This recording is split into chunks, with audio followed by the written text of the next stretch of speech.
dito sa Realista Kitchen 101. At syempre, kasama ko pa rin dyan si Teacher Marvin para ituro sa atin ang lomi gisado. Una-una natin gagawin ay imamarinate natin itong ating chicken strips. Gagamitan natin ng half nor real sarap na manunuot ang lasa sa ating manok. So, half lang ito. And then cornstarch, sesame oil, water. And then mix it. Alright. Alam mo, kanina ko pa napapansin eh.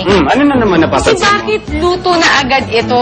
Yes, pinlunch na natin ang ating lomi sa kumukulong tubig. Sisimulan na natin ang ating paggisa. We'll put oil, garlic, ginger, onions, the chilies, carrots, and the celery, oyster sauce, brown sugar, and then we will put our chicken. At syempre, yung kalahating natira ng no real sarap na manunuot ang lasa. Tingnan mo naman yung pagka-powdery niya, no? Talagang kitang-kita mo ang bawat herbs and spices.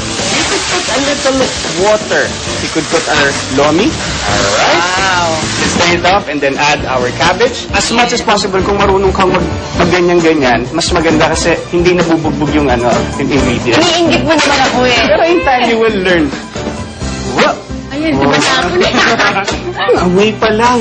Alright. Gusto ko maraming chicken. We'll put fried garlic at spring onions. Look at the color. Ito na ang lomi gisado. Yeah. Nakuli ka na, tikman na natin to. Hindi na ako makapag-isay.